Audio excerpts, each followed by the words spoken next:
క్రీస్తునందు ప్రియమైన వార్లారా, మరణాత మన వరుడయ్యున్న యేసుక్రీస్తు ప్రభువారి నామం పేరిట మీకందరికీ శుభములు కలుగును గాక. ఆమేన్. పరిశుద్ధులు ఎం దేవదాస్ గారిచే రచింపబడిన పరమ గీతార్థము అనే పుస్తకం యొక్క ఆడియో కంటిన్యూషన్. ఇదిగో సొలొమోను పల్లకి వచ్చుచున్నది. 60 మంది శూరులు వారికి పరివారము. వారు ఇశ్రాయేలీయులలో పరాక్రమశాలులు. వారందరూ ఖడ్గధారులు, యుద్ధవీరులు. రాత్రి భయము చేత వారు ఖడ్గం ధరించి వచ్చుచున్నారు. పరమగీతము 3వ అధ్యాయం 7-8 వచనాలు. ప్రార్థన. అతి మధురమైన వాక్య రూపమయ్యున్న తండ్రి, వందనములు. నీ వాక్య రూపంలోని మధురాంశములను మాకు కనపరచుటకై మాతో మాట్లాడుమని వాక్కు చేత నీటిని మధుర ద్రాక్షారసముగా మార్చిన మధుర నామమని పేరుగాంచిన యేసు నామమున వేడుకొనుచున్నాము తండ్రి. ఆమేన్. పై వచనములో ప్రభువు యొక్క మహిమా రూపమును, సంఘమును తన క్రియారూపమైన అనుభవంలో చూపినది. ఈ వచనములో సొలొమోను రాజు పల్లకీలో వచ్చుచున్నారు. ఇవి ఎరిగిన ప్రియురాలు పల్లకి, దాని యొక్క పరివారము, వారి యొక్క శూరత్వము, వారి ఆయుధములను గూర్చి పలుకుచున్నది. ఇదిగో అనుమాట బైబిలులో అనేక స్థలములలో ఉన్నది. ప్రభువును గూర్చి విశేషమైన మాటలు పలుకునప్పుడు ఈ మాటలు వాడినది. ప్రభువు దూతలు, ప్రవక్తలు ఈ మాటను వాడిరి. సొలొమోను అనగా శాంతి. 1 దినవృత్తాంతములు 22:9. సమాధానకరుడను అర్థమిచ్చు సొలొమోను. దావీదు కాలంలో బయట, లోపల, ప్రక్కన అంతటా శత్రువులే, యుద్ధములే, కాన శాంతి లేదు. గాన సొలొమోను రాజ్య పరిపాలన అంతటిలో శాంతియే ఉన్నది. ఈ గ్రంథమునందు సొలొమోను ప్రభువునకు పోల్చబడెను. ముంగుర్తైన సొలొమోను రాజ్యపాలన శాంతి గలదైన ఎడల నిజరూపమైన క్రీస్తు రాజ్యపాలన మరీ శాంతవంతమై యుండును గదా. దేవుడు క్రీస్తు ప్రభువు మరణము ద్వారా చేసిన పనియే సమాధానము. 2 కొరింథీ 5వ అధ్యాయం 18-19. క్రీస్తు ప్రభువు తన శిష్యులకిచ్చిన గొప్ప దానము సమాధానమే. మార్కు 5:34. అపోస్తలులు తమ సంఘస్థులకు సమాధానము కలగవలనని వారిని ఆశీర్వదించిరి. రోమా 1:1-7. ప్రభువు ద్వారానే ఈ సమాధానము కలుగును. లూకా 1:79. క్రీస్తు ప్రభువు లోకమునకు శాంతికరమైన రాజుగా ఉన్నారు.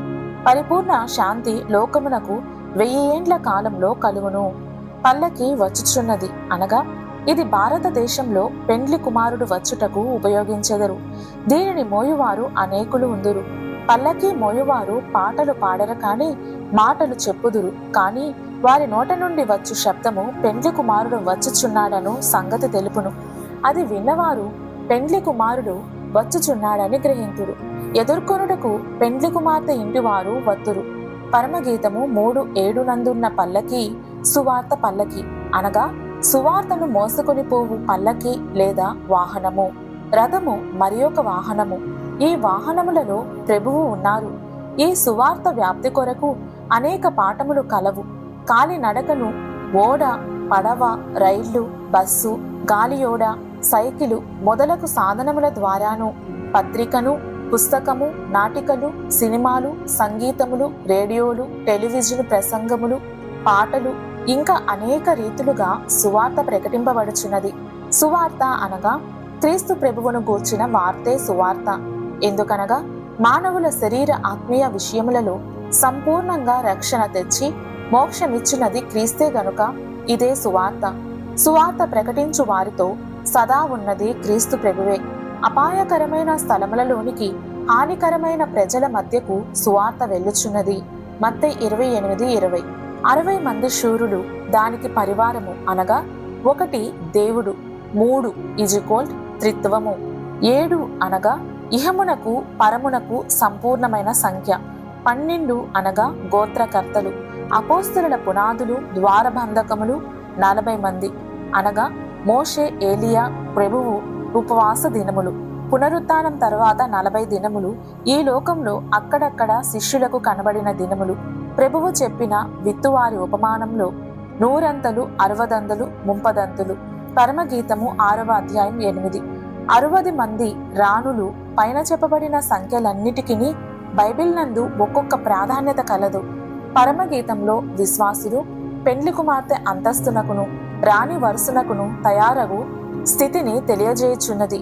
విశ్వాసులు భూమిపై తయారగుచున్న వధువు సంఘము పరలోకపు పెండ్లి విందులోనికి వెళ్ళు వరకు పెండ్లి కుమార్తె ఆ విందు అనంతరము 1000 ఏండ్ల పరిపాలనా కాలంలో రాణి ఈ రాణులు 60 మంది అని 6:8 చూచుచున్నాము. 3:7 ఉన్న శూరులైన వారు జయించిన రాణులగుదురు. 6:8 ఉన్న రాణులకును 3:7 ఉన్న శూరులకును సంబంధమున్నట్లు తెలియచున్నది. ఎందుకనగా ఈ 60 మంది శూరులు శూరత్వము కలిగి జయించినప్పుడే 60 మంది రాణులగుదురు. శూరులు అనగా పాత నిబంధన కాలంలోని భక్తులందరూ ఏర్పాటు సంతతిని కాపాడుచు బలపరచుచు సాగిపోవునట్లు చేసిరి. వీరే శూరులు. అబ్రహాము గొప్ప యుద్ధశూరుడు. 5 రాజులను జయించి తన సంతతిని కాపాడుకున్నవాడు. అబ్రహాము తన గర్భంలో నుండి వచ్చు ఏర్పాటు సంతతినంతటిని కాపాడి సిద్ధపరిచి సాగిపోవునట్లు చేయగలిగిన శూరుడు. యోసేపు అన్యదేశంలో యోసేపు ఏర్పాటు సంతతిని కరువు కాలంలో నాశనం కాకుండా పోషించి శ్రేష్ఠ భూమినిచ్చి కాపాడిన శూరుడు. మోషే మహాభయంకరమైన కొలిమిలోనున్న ఏర్పాటు సంతతిని ఐగుప్తు నుండి విడిపించి అరణ్య మార్గమంతటిలో దైవ ప్రభావ మహిమలో వారిని సిద్ధపరిచి వాగ్దాన దేశము చేర్చిన శూరుడు.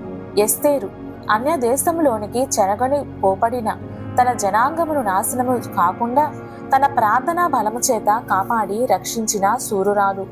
షడ్రక్, మేషేక్, అబేద్నగో అన్య దేశములలోనికి చెరగని పోబడినను ఇతర దేవతలను పూజింపనందున తమ దేవుని యందు గల విశ్వాసమును బట్టి జడియక అగ్ని గుండమునందు వేయబడినను అపాయమేమియూ లేకుండా బయటకు వచ్చిన శూరులు. అలాగున ప్రవక్తలందరూ తమకు కలిగిన అపాయముల నుండి తప్పింపబడి తమ దేవుని యొక్క మహిమను కనపరిచిన శూరులు. అట్లే క్రీస్తు ప్రభువును వెంబడించిన అపోస్తులలో విద్యయు ఏమియూ లేనివారైనను వారికి కలిగిన శ్రమలన్నిటినీ లెక్క చేయక జయించి క్రీస్తు ప్రభువు యొక్క వార్తను లోకమునకు ప్రకటించిన శూరులు. సంఘకాలంలోని భక్తులు వారికెన్ని అపాయములు కలిగినను తమ పట్టు విడువక శూరత్వమును చూపి జయము నొంది క్రీస్తు సంఘ మహిమను చూపిరి. హెబ్రీ 11వ అధ్యాయము ఇట్టి శూరులందరూ సువార్త పల్లకీకి పనివారై ఉన్నారు. ఇశ్రాయేలీయులలో పరాక్రమశాలులు అనగా ఇశ్రాయేలీయులు దేవునితోనూ నరులతోనూ పోరాడి గెలిచిన యాకోబు సంతతి అయి ఉన్నారు. యాకోబు పొందిన జయమును బట్టి కలిగిన సంతతిలోని వారందరూ వారెక్కడ ఉన్నను ఎవరి మధ్యనున్నను ఏమి చేసినను పితరుడైన అబ్రహాము యొక్క ఆశీర్వచనమును బట్టి వీరికే జయము. నిన్ను బట్టి సమస్త వంశములు ఆశీర్వదింపబడునని దేవుడు అబ్రహాముతో చెప్పిన వాగ్దానమును బట్టి దేవుడు నరుడై యేసుక్రీస్తు నామమున అబ్రహాము సంతతి యందు జన్మించినందున సమస్త వంశములు అబ్రహామునందు ఆశీర్వదించబడిను. అబ్రహాము సంతతి నుండి వచ్చిన యాకోబు వల్ల కలిగిన జయమును బట్టి ఇశ్రాయేలీయులుగా మార్చబడిరి. వీరు నేటి వరకును లోకంలో అందరికన్నా పరాక్రమశాలులుగానే కనబడుచున్నారు. అట్లే క్రీస్తు యేసు ప్రభువు లోకంలో సాతాను, పాపము, లోకము, మరణము సమస్త దుస్థితితో పోరాడి జయము పొందినందున ఆయనను ఆశ్రయించిన భూలోకమందున్న సమస్త వంశములకు ఆయన జయము కలిగినది. అందుకే క్రైస్తవులు అనబడిరి. ఇశ్రాయేలీయులు లోకమంతటిలో ఎట్టి పరాక్రమశాలురో క్రీస్తు ప్రభువు నుండి వచ్చిన క్రైస్తవులను పరాక్రమశాలులే. ప్రభువు జయించినట్లు వీరును సాతానును, లోకమును, పాపమును, మరణమును జయించి రెండవ రాకడ యందు మేఘమెక్కుదురు. వీరు ఇట్టి పరాక్రమశాలురు. అందుకే లోకంలోనున్న సువార్త ఆగకుండా సాగిపోవచ్చున్నది. వీరే సువార్త అను పల్లకీకి శూరులైన పరివారమైరే. యోహాను 16:33. ఖడ్గదారులు అనగా ఖడ్గమును ధరించిన వారు. వాక్య ఖడ్గము ఎఫెసీ 6:17. ఇశ్రాయేలీయులు ఎర్ర సముద్రమును దాటునప్పుడు ముందు ఎర్ర సముద్రము, వెనుక ఆయుధదారులైన ఐగుప్తీయులు వీరిని చూచి ఇశ్రాయేలీయులు భయపడి దేవునికి మొరపెట్టిరి. మోషే వారితో భయపడుకుడి, ఊరక నిలుచుండి చూడుడి, యెహోవా తండ్రి మీ పక్షముగా యుద్ధము చేయును. ఇప్పుడు మీరు చూచుచున్న ఐగుప్తీయులను ఇకను చూడరు అని వారికి చెప్పి వారిని ధైర్యపరచగా వారు సాగిపోయిరి. దేవుడు మోషేను కర్ర చాపగా ఎర్ర సముద్రము పాయలై ఆరిన నేలను నడిచిపోయి ఆవల చేరిరి. మరలా కర్ర చాపమనగా మోషే చాపెను. అప్పుడు 2 భాగములుగానున్న ఆ ఎర్ర సముద్రం కలిసి కొనగా ఐగుప్తీయులు చనిపోయిరి. ఆయుధములు లేని ఇశ్రాయేలీయులు వాడిన ఆయుధము దేవుని మాటే కనుక దేవుని మాట వల్ల ఇశ్రాయేలీయులకు భయం కలిగెను. ప్రార్థనా ఖడ్గము నిర్గమ 17:8-13. ఇశ్రాయేలీయులు శత్రువులైన వారిని గెలుచుటకు మోషే చేతులెత్తగా జయము కలిగినది, చేతులు దించగా అపజయము కలిగెను. చేతులెత్తుట అనగా ప్రార్థించుట. ఇక్కడ ప్రార్థనయే ఖడ్గము, స్తుతి ఖడ్గము. ఇశ్రాయేలీయులు ఎరికో గోడలను కూల్చుటకు యాజకులు బూరలు ఊదగా ప్రజలందరూ ఆర్భాటంతో కేకలు వేసిరి. అప్పుడు ఎరికో గోడలు కూలినవి. వారు జయము పొందక ముందే జయము పొందినట్లు బూరలు ఊది కేకలు వేసిరి. అదే స్తుతి ఖడ్గము, విశ్వాస ఖడ్గము. షడ్రెక్, మెషక్, అబేద్నెగో అను ముగ్గురు బాలురు అగ్నిగుండంలో వేయబడినను మేము సేవించుచున్న దేవుడు మండుచున్న వేడిమి గల అగ్నిగుండంలో నుండి మమ్మును తప్పించి రక్షించును. అట్టి విశ్వాసముతో రాజునకు ప్రత్యుత్తరమిచ్చిరి. అట్లే అగ్నిగుండంలో వేయబడినను వారి విశ్వాసమును బట్టి అగ్ని వారికేమియూ హాని చేయలేదు. దానియేలు 3:17. క్రీస్తు ప్రభువు తన శిష్యులకిచ్చినది ఆయన వాక్యమే. ఆయన వాక్యమునందే సర్వశక్తులు, సమస్త కృపావరములు, సమస్త దానములు, దీవెనలు, ఆదరణ, జయము, ఆనందములు కలవు. వారు ధరించిన వాక్య ఖడ్గము వలన సర్వలోకమును క్రీస్తు కొరకు సంపాదించిరి. వారి ప్రార్థన వల్ల శత్రువుల యొక్క సమస్త యత్నములను కూల్చివేసిరి. అపోస్తల కార్యములు 12:1-10. ప్రభువు సాతానును జయించుటకు వాక్య ఖడ్గమునే వాడిరి. సాతానా పొమ్ము, పాపులను, రోగులను, భూత పీడితులను, ఆపదలోనున్న వారిని, పేదలైన వారిని, అన్ని విధములైన అవస్థలలో ఉన్న వారినందరినీ తన వాక్కు చేత రక్షించెను. మృతులను బ్రతికించినది ఆయన వాక్యము చేతనే. వాక్యమయ్యున్న ఆయనే శరీరధారిగా వచ్చెను. యోహాను 1:14. ఆయన పేరే వాక్యము. ప్రకటన 19:13. ఆయన మాట వలననే సమస్త సృష్టి కలిగెను. యోహాను 1:2. ఆయన అదృశ్య దేవుడు. కొలస్సీ 1:15. వాక్యమయ్యున్న ఆ దేవుడు ఆయనను వెంబడించిన వారిని కూడా వాక్య సంపూర్ణులుగా చేసెను గనక వారు చేసిన లాంటి అద్భుతములు ఎవ్వరునూ చేయలేదు. వారు విద్యలేని పామరులైనను పారమార్థిక జ్ఞాన సంపన్నులు. వారి ద్వారా వచ్చిన వాక్యమే సర్వలోకంలో నేటికిని వినబడుచున్నది, లోకాంతము వరకు వినబడుచూనే ఉండును. ఖడ్గదారులని పేరుగాంచిన వారి కంటే ఈ వాక్య ఖడ్గం ధరించిన వీరు మహా ఉన్నతమైన ధీరులు. దేవుని వాక్యం కలిగిన వారే ఖడ్గదారులు. యుద్ధ వీరులు అనగా పాత నిబంధన కాలంలో ఉన్న యుద్ధవీరులు అనేకులు ఉన్నారు. వారిలో శ్రేష్ఠుడు దావీదు. ఈయన గొల్యాతును జయించుటకు యుద్ధవీరులు ధరించు యుద్ధ కవచమును ధరించకుండా దేవుని శక్తి అను యుద్ధాయుధమును ధరించుకొని గొల్యాతును హతము చేసెను.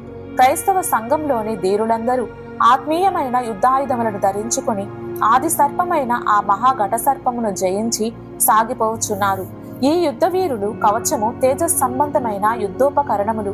రోమా 13:12. నీతి ఆయుధములు 2 కొరింథీ 6:7. శరీర సంబంధమైనవి కావు కాని దేవుని ఎదుట దుర్గములను పడద్రోయ జాలినంత బలము గలవయున్నవి. 2 కొరింథీ 10:4. దేవుడించు సర్వాంగ కవచమును ధరించిన వారు విశ్వాస ప్రేమలను కవచములను, రక్షణ నిరీక్షణయను శిరస్త్రాణములను ధరించిన వారు ఈ యుద్ధ వీరులు ధరించిన యుద్ధాయుధములను మించినవి లేవు. వీటిని ధరింపచేసిన ఈయన సర్వశక్తుడైన దేవుడే కనుక జయము వీరిదే. దావీదుకు జయమిచ్చిన దేవుడే ఈ వేళ రేపు ఎప్పుడు జయమిచ్చువాడు. బైబిల్ గ్రంథమంతటిలో అనేకమైన యుద్ధాయుధముల కలవు. వాటినన్నిటినీ దైవజనుడైన దేవదాస అయ్యగారు సాతానును ఎదిరించు సూత్రములు అను పుస్తకమందు వ్రాసిరి.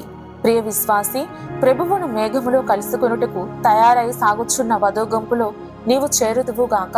ఆమేన్. మరణాత.